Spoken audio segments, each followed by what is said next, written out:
बच्चों, the Bihar teacher history maker मेरा mobile मेरी शिक्षा में आपका स्वागत है। कैचअप कोर्स के दौरान अभी हम लोगों ने देखा कि भारतीय कृषि चैप्टर से कृषि को प्रभावित करने वाले मुख्य 6 कारक के नाम पढ़े थे। अब इन 6 कारक जो हैं वो किस तरह से इसको प्रभावित करते हैं हम इस वीडियो में ये जानेंगे। तो हम लोगों ने पहला देखा था वर्षा पर निर्भरता। ये किस तरह है वर्षा पर निर्भरता? भारत में लगभग 75% भाग की खेती मानसून पर ही निर्भर होती है कि कोई ऐसा फसल है जो बारिश के आने पर ही हो सकती है, कोई ऐसा फसल है जो बारिश से बर्बाद हो सकती है। तो इस तरह मानसून के कारण ही वो निर्भर करता है। कितना? 75% भाग यहाँ के जो है खेती के वो मानसून पर निर्भर करते हैं। तो वर्षा होगी तो कभी वर्षा नहीं होगी तो ये सब नुकसान पहुंचाते हैं। कभी कम वर्षा तो कभी अधिक वर्षा फसलों को नुकसान पहुंचा देती है। तो ये पहला कारक है प्रभावित करने वाले कृषि को। अब दूसरा देखते हैं, खेतों के छोटे आकार। भारत में छोटे और सीमांत किसानों की संख्या अधिक है। भारत में ज्यादातर किसान ज्यादा पैसे वाले नहीं होते हैं, उनको ज्यादा ऐसा जुगाड़ नहीं मिल पाता है जिससे वो अच्छे से बीज खरीद सके, अच्छी औजार, अच्छे मशीन खरीद सके। तो छोटे किसान और सीमांत किसानों की संख्या अधिक है और पारिवारिक बंटवारे से भी खेतों के आकार छोटे होते जा रहे हैं। परिवार में बंटवारा जब होता है तो उसके आकार भी छोटे होते जा रहे हैं, जो आर्थिक रूप से हानिकारक है। आर्थिक रूप से ये हानिकारक होता है। और तीसरा देखते हैं, भूमि का असमान वितरण।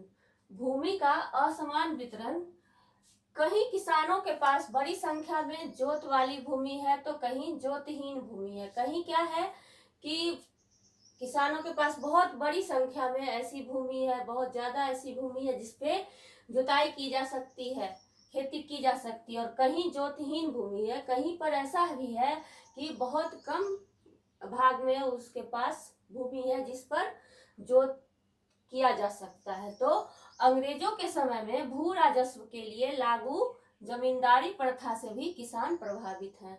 अंग्रेजों के समय में क्या होता था कि भू राजस्व वसूली के लिए जमींदारी प्रथा चलती थी। जमींदार वसूलते थे किसानों से पैसे, तो वो प्रथा अभी भी किसानों को प्रभावित कर रहे हैं। तो ये भूमि का असमान वितरण भी कृषि को प्रभावित करने वाले कारक हैं।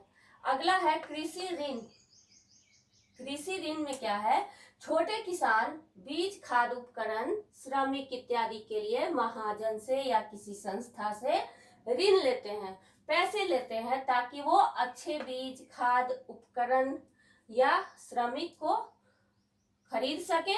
इसमें सूद दर, कम उत्पादन और मानसून और बिचौलियों के कारण किसानों को पर्याप्त लाभ नहीं मिल पाता है। होता है क्या कि ये पैसे लेकर बीज, खाद, उपकरण इत्यादि खरीद लेते हैं, लेकिन उन्हें जो सूद पर दर फिक्स किया जाता है वो नहीं दे पाते हैं, वापस नहीं कर पाते हैं, क्योंकि कभी मानसून की दिक्कत, कभी उत्पादन कम होता है, कभी बीच में जो व्यक्ति पढ़ के इनको ऋण दिलाता है तो वो अपना फायदा उठा लेता है। तो इस तरह कृषि ऋण कृषि को प्रभावित करने वाले एक कारक हैं।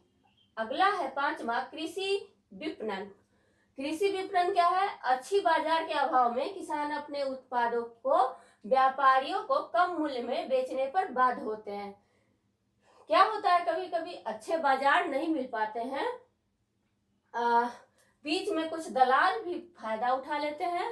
वो किसान को बोलते हैं कि मैं अच्छे दर पे आपको बेचवा दूंगा, और वो खुद फायदा उठाकर किसान को ज्यादा लाभ नहीं मिल पाता है और वो नुकसान उठा लेते हैं। तो इस तरह कृषि विपणन में अच्छे बाजार के अभाव में किसानों को कृषि को प्रभावित करने वाले कारक कह सकते हैं हम। छठा है परंपरागत कृषि। परंपरागत कृषि में क्या होता है, भारतीय किसान हल, बैल, कुदाल, खंती, खुरपी, हंसुआ इत्यादि परंपरागत औजारों से खेती करते हैं। जो परंपरागत होता आया है, शुरू से जो वो करते आ रहे हैं, उससे वो अभी भी कर रहे हैं। और रोपाई कटाई सब श्रमिकों पर निर्भर रहता है। रोपाई कटाई के लिए क्या होता है कि अभी भी बहुत सारे किसान मशीनों का उपयोग न करके क्या करते हैं कि वो श्रमिकों को ही उसमें लगाते हैं, श्रमिकों पर ही निर्भर करते हैं। तो उससे क्या होता है कि अच्छी उत्पाद नहीं हो पाती है, कम उत्पाद होती है। और साथ ही क्या होता है, उन्नत किस्म के बीज का प्रचलन कम है। अभी भी क्या है कि उन्नत किस्म के बीज खरीदने में किसान सक्षम नहीं होते हैं।